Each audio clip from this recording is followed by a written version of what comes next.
The Honourable Annie King. Thank you, Mr Speaker. Labor will support the Organised Crime and Anti-Corruption Legislation Bill. And it's good to see the bill has finally made its way to a first reading. We will support this bill because it is an omnibus bill that will enact 12 different acts, and it will strengthen the law to combat organised crime and corruption. The bill, as you heard from the Minister, will allow New Zealand to ratify the UN Convention Against Corruption. It will allow the implementation of the agreement between the Government of the United States and New Zealand on enhancing cooperation in preventing and combating crime. And it would also improve New Zealand's compliance with a number of other international conventions. The OECD Convention on Combating Bribery of Foreign Public Officials in International Business Transactions, the UN Convention Against Transnational Organised Crime, and the UN Anti-Trafficking Protocol. These are all important amendments. This bill first was looked at by the government in 2011. In 2011, the government agreed to an all-of-government response to organised crime. It has taken some time for it to get to the Parliament for its first reading. In fact, the Minister of Justice, the then Minister of Justice, Judith Collins, promised that it would be introduced in 2013. That did not happen. But it has been longer in its gestation than that. In fact, way back in July 2008, the previous Labor government announced Ofcans, the Organised and Financial Crime Agency of New Zealand, which, as people know, is a discrete agency which is hosted within the New Zealand Police, which was to take a whole-of-government approach. So that work started right back in 2008. And I suppose you could say that it has taken almost 6 years for the government to move on some very serious issues. It is well acknowledged, and I agree with the Minister, that New Zealand has a strong legislative framework to obstruct organised crime. And we do have robust domestic laws and law enforcement, and we have strong partnerships internationally. But as the Minister also said, it does not mean that we're not perceived as an easy target. And I want to, a little later on, mention a growing area of concern, and that is in domestic human trafficking.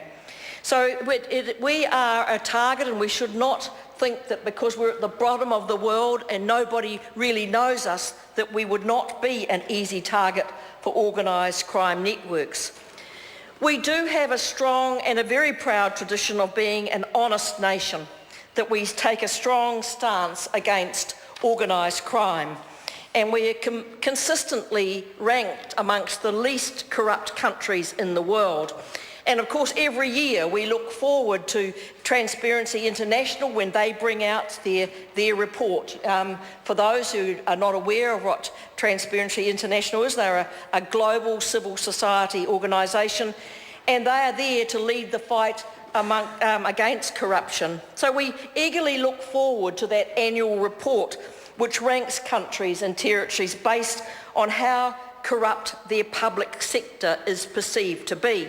And they do it on a scale from 0 to 100. 0 meaning that it's a highly corrupt country, to 100 perceived to be very clean. New Zealand has consistently been in the 2 top countries with scores in the 90s. And that tradition, I believe, comes from us being the first country in the world to have legislation promoting human rights. It also goes to legislation like our Public Service Act 1912 and our Official Information Act of 1982. In the latest report, New Zealand was first equal with Denmark in terms of Transparency International's report being the least corrupt country in the world. Australia came 9th. The United Kingdom came 14th. The United States 19th. South Africa 72nd. China 80th. India 94th. And at the very bottom, Somalia at 175th. So we are very proud that we have maintained our position in Transparency International over many, many years, and we are determined we will keep that status because it is good for this country and good for the public service of New Zealand to know that we are seen to be the least corrupt in the world. We also have a branch of Transparency International here in New Zealand, Transparency International New Zealand, and they're our representative on Transparency International.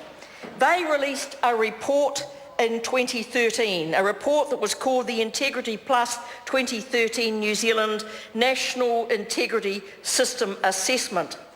It was called in December 2013, when it was released, a landmark report.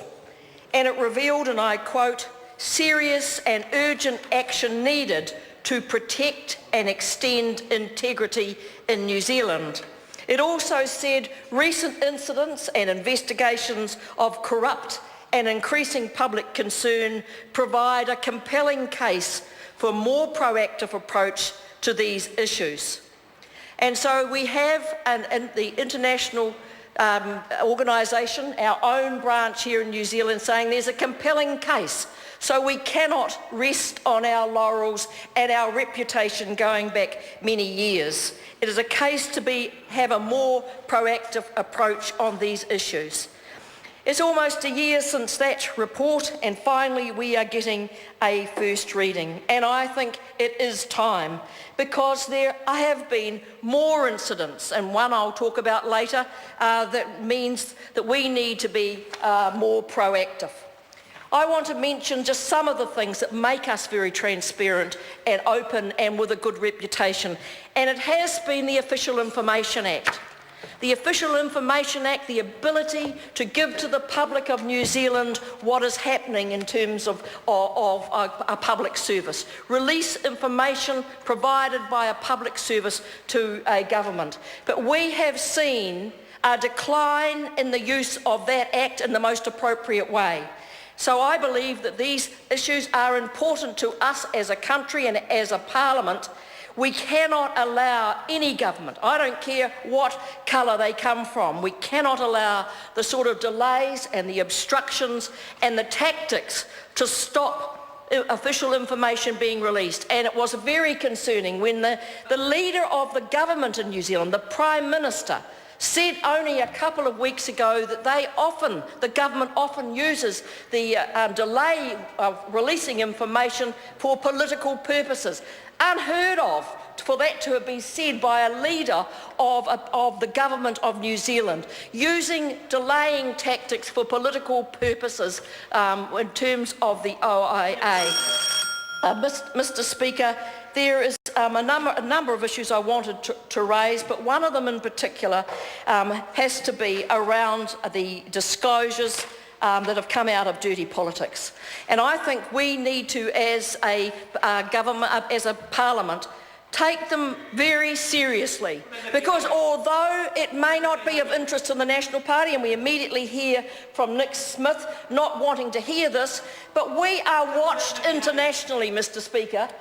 We are watched internationally as to how well we work. And when we have people working in government departments, people working in ministers' offices, providing information that undermines professionals, academics and leaders in New Zealand, then we need to be very worried about what the publics and the international community sees about that. I am disgusted that there have been denigration of people who are health professionals working in our public health sector being worked against by officials working in ministers' offices.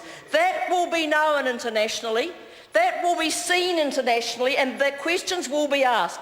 Just how clean is the New Zealand public service, those who work in the highest offices of this parliament, in ministers' offices? So, Mr. Speaker, we need to be very vigilant when it comes to matters that go to the heart of our openness and transparency.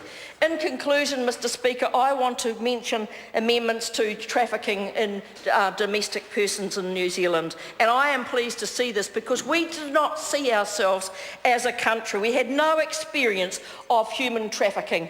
But you need to know that only a few weeks ago we have had the first prosecution of human trafficking in New Zealand. If we think we can avoid these sorts of issues, then we are very much mistaken. We are part of the global community and we need to strengthen these laws to ensure that we have the best in place. Mike Sabin. Thank you, Mr. Speaker, and I'll take this as